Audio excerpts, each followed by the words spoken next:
ठाणे जिल्ह्यातील 18 मतदारसंघामध्ये बुधवारी 20 नोव्हेंबर रोजी मतदान पार पडलं. मतदान यंत्र स्ट्रॉंग रूममध्ये कडेकोट बंदोबस्तात ठेवण्यात आली आहेत. शनिवारी 23 नोव्हेंबर रोजी मतमोजणी होणार आहे. त्यासाठी प्रशासनानं जय्यत तयारी केली आहे.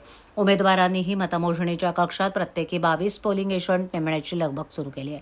ठाणे जिल्ह्यात भिवंडी ग्रामीण, शहापूर, भिवंडी पश्चिम, भिवंडी पूर्व, कल्याण पश्चिम, मुरबाड, अंबरनाथ, उल्हासनगर, कल्याण पूर्व, डोंबिवली, कल्याण ग्रामीण, मीरा भाईंदर, ओळा माजिवडा, कोपरी पचपाखाडी, ठाणे, मुंब्रा कळवा, ऐरोली, बेलापूर या 18 मतदारसंघात 20 नोव्हेंबर रोजी मतदान पार पडलं. या निवडणुकीचा निकाल 23 नोव्हेंबरला लागणार असल्यानं मतमोजणीसाठी प्रशासनानं निवडणूक निरीक्षक नेमले असून कामाची लगबग सुरू आहे.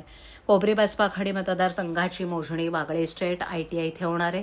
तर ठाणे शहर विधानसभेची मतमोजणी न्यू होरायझन स्कूलमध्ये, तर ओळा माजिवड्याची मतमोजणी आनंदनगर होरायझन स्कूलमध्ये आणि मुंब्रा कळवा मतदारसंघाची मतमोजणी मुंब्रा येथील भारतरत्न अब्दुल कलाम स्टेडियम इथे होणार आहे. विधानसभा निवडणुकीसाठी यावर्षी मतमोजणीकरता विशेष दक्षता घेण्यात आली आहे. EVM मशीनची मतमोजण्यासाठी जिल्ह्यात 286 टेबल्सची व्यवस्था करण्यात आली आहे.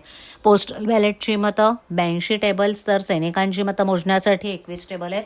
त्यामुळे मतमोजणी जलद होणार आहे. 1 तासात निकाल लागेल असा विश्वास निवडणूक अधिकाऱ्यांनी व्यक्त केला आहे.